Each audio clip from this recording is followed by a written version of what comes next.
bem com vocês? Eu sou Aristeu Kautzmann, a gente está começando o programa Ciência e Vida, número 81, e hoje nós vamos falar sobre enchente. Nós temos aqui 3 flagelados da enchente de 2024. Então o programa agora vai falar sobre como é que foi a enchente, e o programa seguinte vai falar sobre como que o Mariotti, a Rosane e o Flávio estão se preparando para a próxima, né, que está ameaçando vir. Tá? Nós temos aqui a satisfação de ter como moradora a Rosane Feiten, é isso o nome? Isso, Rosana Feiten. Feiten, o Marco Mariotti. Rosana, tá Rosanê ali. Ah, errei, desculpe. Rosana. E o Flávio Frelich. Né? Então a gente queria começar com a visão assim de que tem muita gente dizendo que vai dar o El Niño forte, e a gente vê que praticamente não se faz nada, não se ouve nada. Eu moro em Porto Alegre, lá tem comportas sendo inauguradas, só que eu não sei como é que estão as outras. Então, assim, a minha sensação, eu como morador, é que eu estou totalmente desprotegido, né? Então essa é a sensação e aí não adianta eu ficar culpando A, B ou C, que não vai adiantar. Assim, eu sou descrente em relação ao poder público proteger alguma coisa, né? E eu queria ver com vocês o que cada um de vocês está fazendo em relação a isso, qual é o plano caso aconteça. Queria começar por ti, Rosana. O que tu estava fazendo quando a grande enchente de 24, agora pode dizer que a grande de 40, a grande enchente de 24 aconteceu? E como é que foi para ti, assim, esse momento? Bom dia. Bom dia, colegas de bancada, vizinhos, né? Flávio, tudo mesmo bairro, casualmente. Vizinho, Mariotti, meu colega de bancário, enfim. Bom dia ao pessoal que participa também. Mas em 24, na enchente, eu estava na minha casa com meu filho. Como eu sou uma pessoa, né, acostumada a morar na enchente, estava esperando uma enchente normal. A gente sabe que enchente vai sempre ter, né? Não vamos se iludir que vai acabar. E aquela... né, veio aquele burburinho que vai ser grande, e eu não acreditei.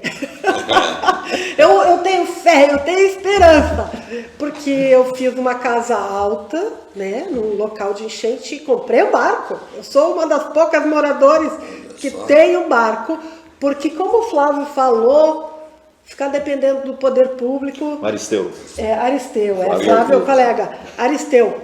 Tu ficar dependendo do poder público, tu não vai trabalhar e tu não vai encaminhar teus filhos para a escola, né? Como tu vai morar num local assim, eu trabalhava no Bradesco e eu precisava ir trabalhar, com enchente ou sem enchente. E daí eu usava o barco para isso. Mas eu já estava aposentada, né? Porque já faz um tempinho que eu estava em casa, e a gente acabou subindo para o sótão, que eu tenho um quarto em cima.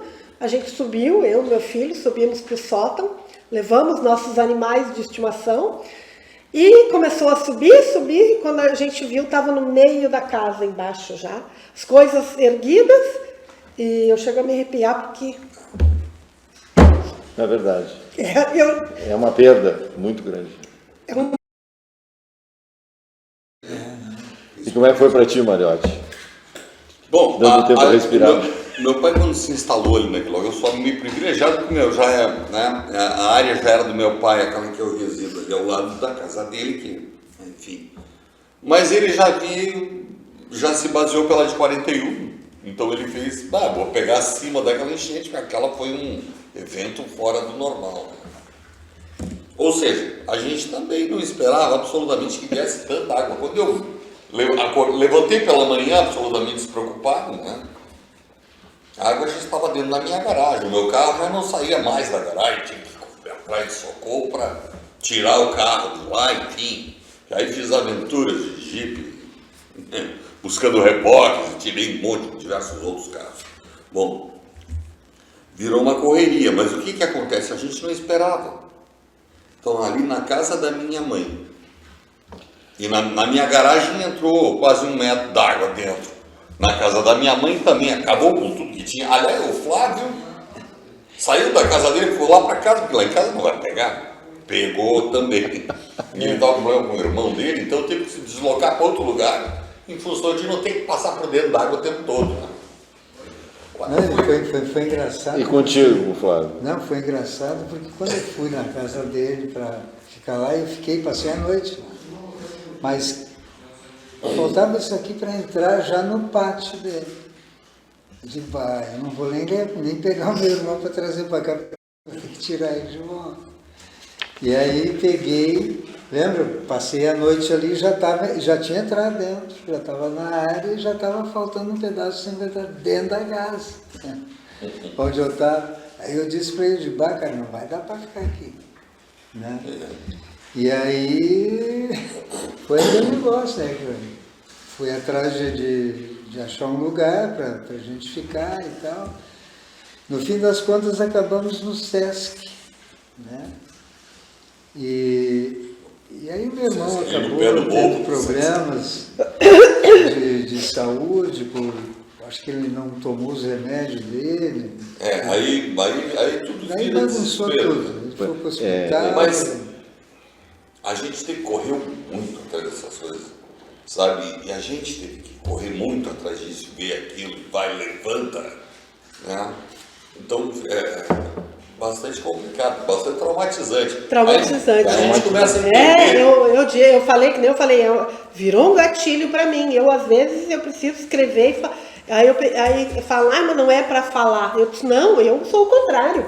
Eu prefiro falar sobre isso. Para mim, falando melhora, porque a gente teve que aceitar, né? Mas se a gente pensar, voltamos um pouco no tempo, no meu tempo de menino lá, a gente tinha os abobados da enchente de 1941.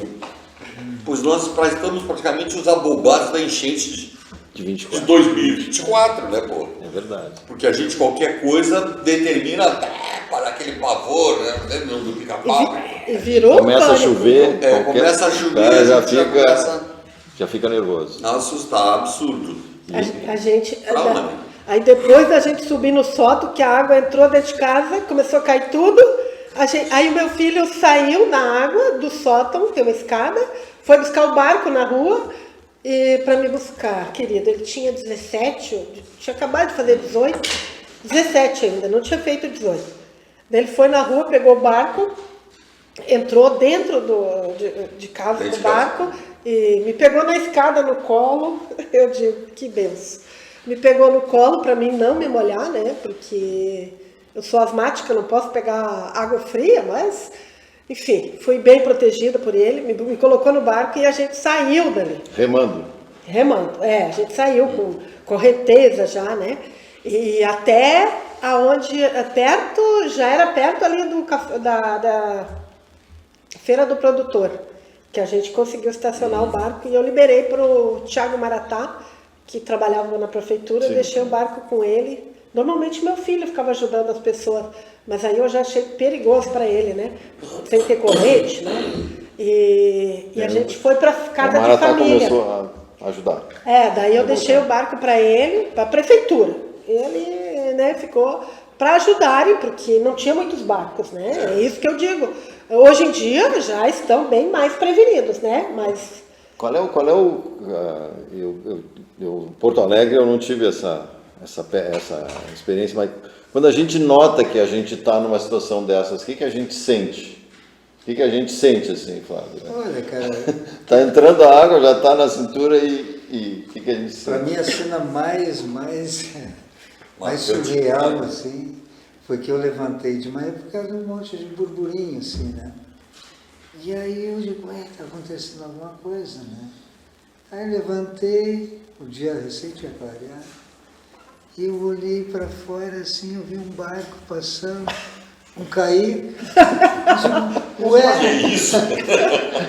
eu estou em Veneza! Para mim foi uma cena surreal, assim, tá? Meu Deus. Aí eu fui olhar, já estava na minha área, Você vê que loucura, né? O Mariotti na segunda olhou assim, que é isso? Eu fui mais ou menos assim também, porque tu olha para cheio d'água. Eu tô olha aqui, é rasinho, Que aquilo aqui nunca, já era né? fundo. Meu Deus, Nunca na vida A gente não tem a tinha- consciência do tamanho da coisa. Né? Foi realmente Motivo. muito. Eu digo, a gente ri, eu vou do trágico ao cômico rapidamente. Assim como eu estou dando risada, que bom, eu acho que a gente precisa desenvolver isso, né? Porque senão a gente vai ficar doente, né? O nosso corpo vai absorver tudo e vai ficar doente. Mas aí eu fui para casa de familiares, muitos, né? Não tinham para onde ir, mas teve o centenário e o SESI, né? Sesc. Sesc. Lá no Sesc eles estavam. Eu também fui lá pegar roupas, porque a gente Sim, saiu roupas, sem roupas, né? Sem nada. Fui lá pegar roupas para mim, para o meu filho. E para o meu filho, que tinha 17 para 18 anos, ele já trabalhava, já tinha comprado as coisas com o dinheiro dele, estava te falando antes. Foi muito traumatizante para ele, sabe? Minhas coisas, minhas roupas, os meus móveis do meu quarto que ele tinha comprado, sabe? E dói mais na gente do que ver ele sofrer do que a gente, né? E a gente sofreu agora, digamos, tu é mais próxima da enchente. Eu jamais tinha chegado na minha casa. Meus pais moram mais para baixo. E o meu pai tinha barco também, né? Meu pai, ele fazia barco e a gente sempre teve barco. Então, por isso que quando eu fiz a casa, ele falou, tem que ter um barco, né? Mas assim, no momento que a gente está nesse caos, a gente tem uma adrenalina muito forte, que te ajuda a fazer acontecer. Mas quando a gente dá aquela parada, e aí, quando tu olha assim, tô na M, e agora? Aquilo ali deve ser a pior situação possível. Não tem o que fazer, não tem o que fazer. É uma situação desesperadora. Que quem já não se envolveu em algum acidente, é a mesma coisa. Tu tá numa situação acidentada ali, digamos assim, no caso naufragada, né? Então não tem, vamos acudir o que dá, vamos salvar o que a gente pode e ajudar quem a gente consegue, né? Foi o que eu acho que todo mundo naquele momento fez isso, foi a nossa salvação até, né? E houve aquele mutirão muito interessante. Não, teve bastante ajuda depois. Não, teve... E a gente vai lembrando que aí começa a faltar água, logo depois faltou água. Isso foi complicado. Porque olha o que a gente fez. Como nos estruturamos, chovia muito, eu desloquei uma das calhas da chuva e eu usava a água da calha da chuva para lavar louça e coisa dentro de casa, né? A água de enchente para usar no vaso sanitário, que não funcionava lá. A minha casa é um pouco mais alta e ainda funcionava lá, né? E o pinguinho da água da caixa que tinha, que nós racionávamos, né? Então a gente, para beber, né? Lavar uma loucinha ali, alguma coisa, passar uma segunda aguenta. Então foi complicado. Sim. Mas assim, quando começa a faltar água, faltar energia, a gente ficar sem o celular, aí é que a gente sente que a coisa tá complicada. Mas quando isso, a gente tem uma eu luz, a gente ainda está se sentindo. Eu não sei vocês, mas isso para mim foi uma lição de vida. Né? Eu digo, eu apesar da dor, do sofrimento, perda de bens materiais, os móveis, né, tudo, a minha banheira, mas depois disso eu passei a precisar bem menos. Aí eu pensava, meu Deus, por que a gente tem tanta coisa? Tanta tralha, né? Tanta tralha, eu não preciso mais de tudo isso. O que eu preciso? Eu preciso de uma cama, eu preciso, sabe? Eu preciso do básico, eu preciso da minha casa. Graças a Deus que a enchente deixou a minha casa, né?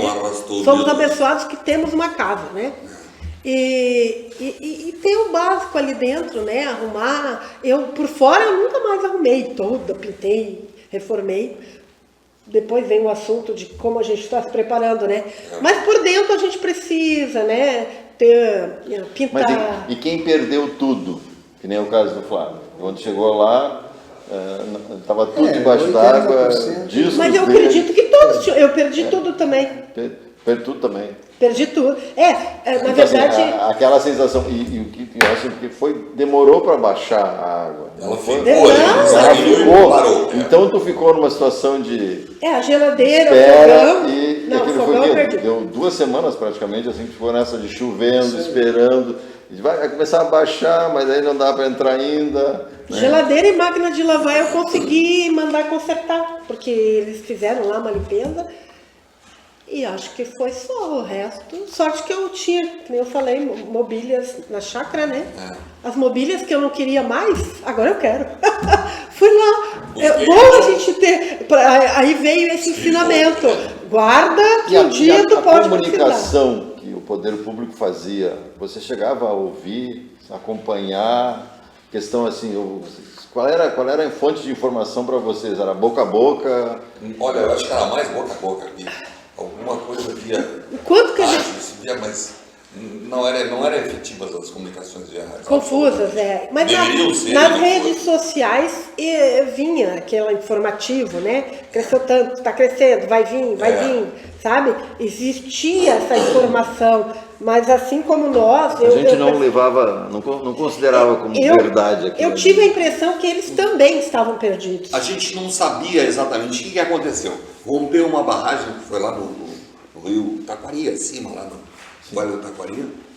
E a gente estava com água já pelo pescoço, digamos aqui, e chegou a notícia, rompeu uma barragem não sei aonde, vai subir mais 3 metros d'água. Aí eu disse, meu Deus, se subir mais 3 metros vai vir aqui onde eu estou, que já era lá no meu 2º piso lá em cima.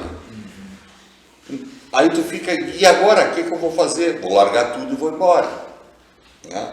E naquela correnteza com mais 3 metros d'água ia ser de meter medo, não dá para sair a nado. Né? Não dá. Então dá um desespero na situação que tu tá dentro de casa. Esperando, já tinha um monte de gente, minha cunhada, todo mundo lá dentro de casa. Né? Já tinha saído da casa dela ali também. Então a gente não sabe o que fazer. Né? E vocês saíram ou não? Não, porque não deu os 3 metros, não foi aqui, foi lá, acabou. Arroio do Meio e companhia ali, né? Tá. E como é que foi o sobreviver, comer, comprar nesse período? Buscar onde comer, onde comprar? Eu estava numa sobrinha, né, na casa com meu filho. Como ela tinha bebê, criança pequena, meu filho não quis ficar ali, foi para casa da namorada. E daí eu estava sozinha lá na minha sobrinha e a gente, né, que era lá perto do Centenário, mas não tinha água também. Eu me lembro que daí a cidade toda ficou sem água, né? E a gente tomava banho com água da chuva. E eu pegava no balde.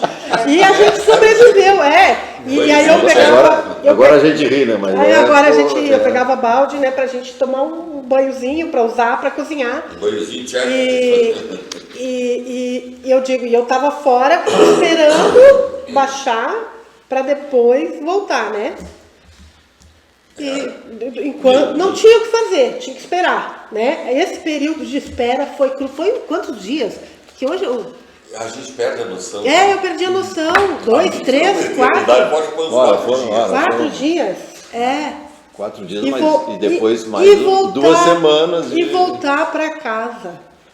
A volta para casa, isso que é quando começou o retorno todo, né? Eu lembrei o lodo. Eu lembrei que eu tinha uma moto bomba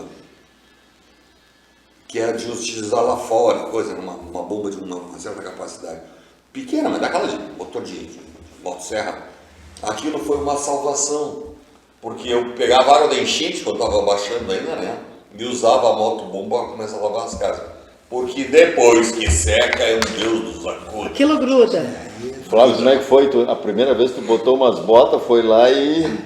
Não, cara, foram dias, né? Sim, foram dias. Que até o dia que deu para entrar. Aí, como tinha uma piscina lá inutilizada e estava cheio d'água, até peixe tinha lá dentro. É verdade, o gato tirou 2 peixes. Aí a gente usou a água dali para tirar o lodo todo. Porque essa limpeza pós, ela é traumatizante, porque tu tem que trabalhar, não tem água para limpar, e aí tu não rende, né? Tu passa o rodo e fica... A gente tirou a lama. A gente tirou a lama com o rodo, né? Foi eu, o meu ex-marido e meus filhos, né? Voltamos nós 4 e tiramos lamas. E daí demorou para voltar a água, para ter... E depois ainda eu digo, aí eu tive parentes do irmão do meu ex-marido, que veio também com lava-jato, a minha cunhada. Quando veio a luz, né? Aí começou a vir familiares. Eu não precisei recorrer ao poder público, nem, porque tinha também um mutirão de limpeza de pessoas. Isso é muito importante pra gente que não tem familiares e tem muita gente que não pode limpar e não tem quem. Eu sempre falei isso. Eu tive todo o suporte familiar, né? Que levou dias pra gente colocar em dia, né? Vocês, eu tive uma entrevista aqui com o sargento, o bombeiro e o oficial também do Corpo de Bombeiros. Eles disseram que eles passaram um dia antes nas ruas avisando que era para sair de casa. E o sargento bombeiro disse assim, que passou na frente da casa da mãe dele, e a mãe dele disse, eu não vou sair. Aí ele xingou ela, no dia seguinte ele teve que ir lá de barco para resgatar a mãe. Então, assim, como é que foi? Vocês escutaram algum carro avisando para evacuar, para buscar? Eu não escutei. Não, eu não escutei. O carro eu não escutei, mas eu recebi a informação, por algum meio eu recebi essa informação. Eu saí, Mas jamais pensei que ia chegar na minha casa. A minha casa era longe, Assim, tu te considerava... imune, né? Sabe? A minha é bem mais para baixo lá. Eu praticamente um Papael, vocês lembram do Papael, meu cunhado? Nada vai me acontecer. Tranquilo. Tava olhando lá de cima do camarote, como se diz. Não, mas ali, cara, é a mesma coisa. A enchente chegava aqui e ela chegou aqui.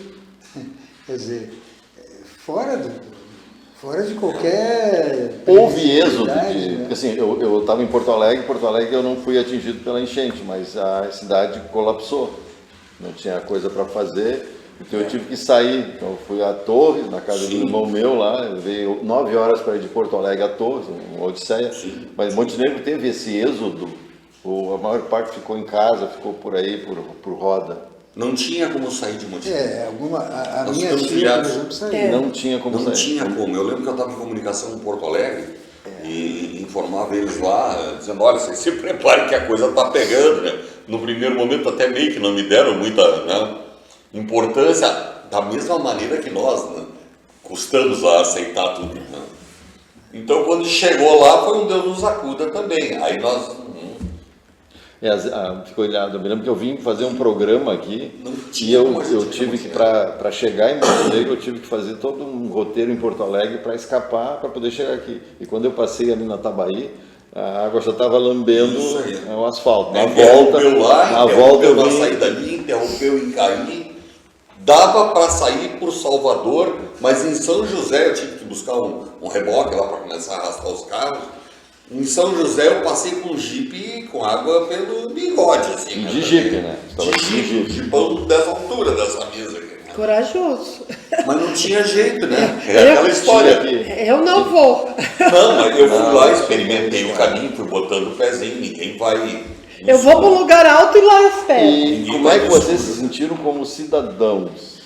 Cidadãos, ou seja, eu faço parte de uma comunidade, pago meus impostos, não sei o quê. Como é que vocês se sentiram como cidadão? Olha, cara, É para dar opinião sincera. É para dar opinião sincera. Absolutamente desamparado. Né?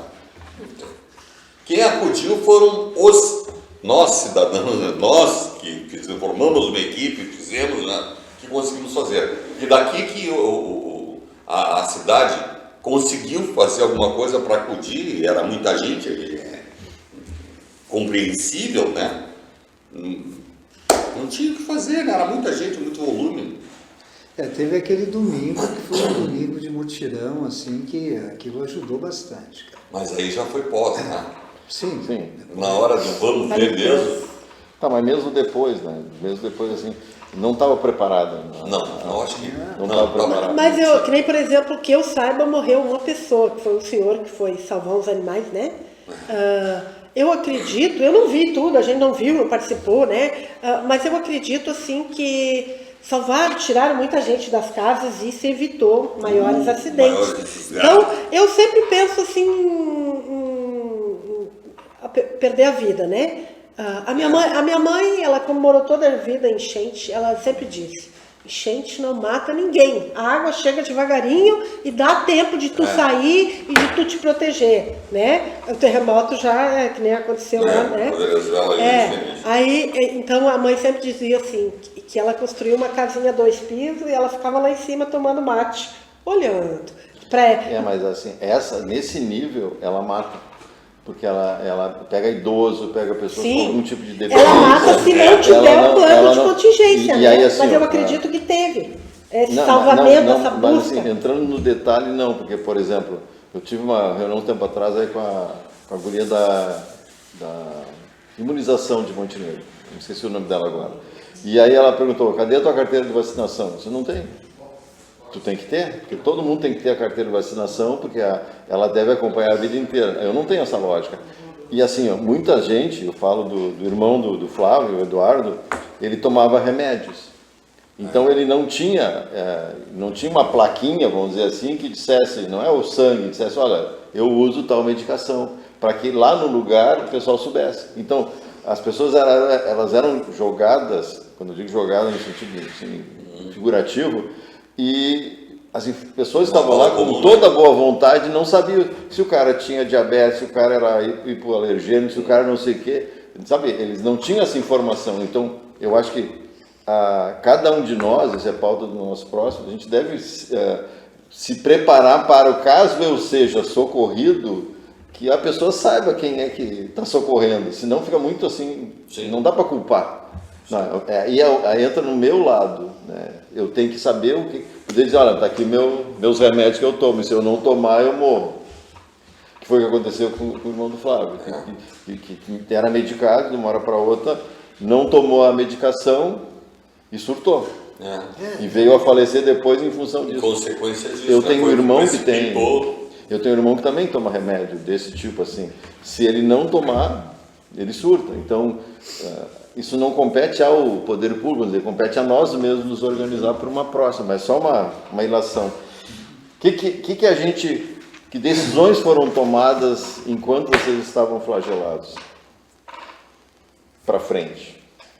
Vou me mudar, vou embora daqui, não sei o quê. Eu pensei nisso. Todo mundo pensou. Bom, aquele nosso bairro ali embaixo está vazio. Muita gente foi, levou a sério. É só dar uma volta de carro que tu vê, vende.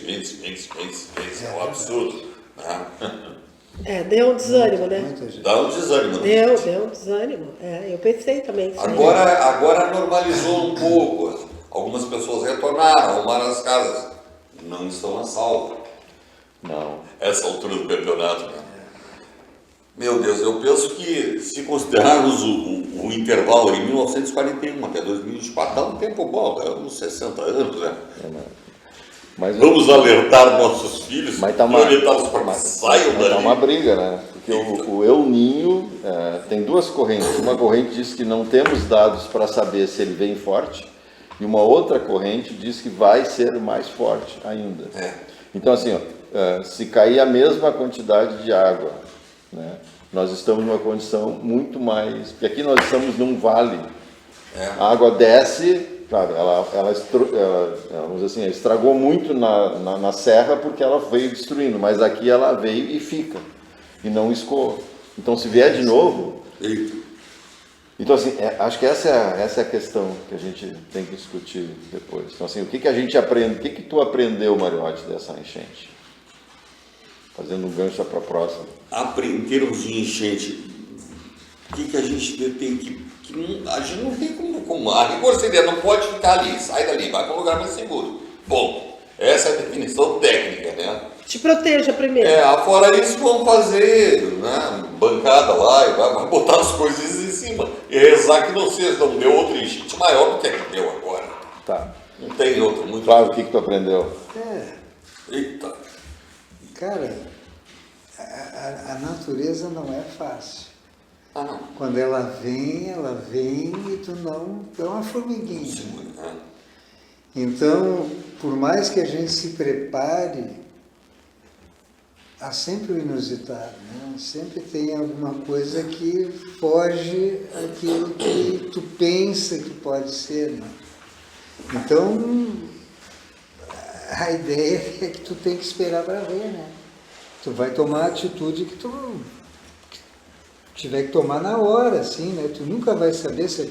Lá em casa, eu moro lá há 73 anos, cara, nunca passou da esquina, nunca. Quando foi o mais forte, chegou na esquina. Mas acho que aí está um aprendizado, que a gente não pode se basear na história. E tu, Rosane, o que tu aprendeu? Eu aprendi, nossa, eu digo a vida, Nós temos um minuto só, não? Ela fala demais, né? Não é que primeiro que eu aprendi a viver com bem menos, né? Que nem eu falei. E segundo que nem o Mariotti falou, me prevenir com material para levantar as coisas e sair de casa, não ficar lá dentro esperando a tragédia acontecer, né? Então, a minha casa hoje não tem muita coisa. Então, eu vou levantar e vou sair. E é isso, né? E o que foi estragado, por exemplo, eu não eu recoloquei lá. Eu coloquei, né? A gente vai botar de novo, mesmo. Eu não comprei nada novo também. Eu fui na chácara buscar as coisas antigas, velhas não, porque nunca é velho. Se está funcionando, tá bom. Tu falasse uma coisa só para encerrar, né? Então, assim, que ela continua, por dentro tu arruma, mas por fora tu não vai gastar porque tá com medo. Investimento. Por dentro é necessário, porque a gente vive lá dentro, né? Aliás, mas por fora, né? Aliás, os nossos móveis hoje aqui, ó, baseados no MDF, nos venderam como uma maravilha, na verdade são umas grandes porcarias. Tudo são medidas, os meus eram. Molhou, bota fora. Eu fiquei tudo com mármore assim na cozinha, banheiro, só o mármore. Só pedra. Só pedra. Aquilo ali tu vai passar um lava-jato e deu. Por baixo não tem nada, prateleiras, deu. Bom, nós temos que acabar o programa. Agradeço a Rosane, ao Marco Mariotti e ao Flávio. Até a próxima, nos acompanhe na sequência agora. Muito obrigado.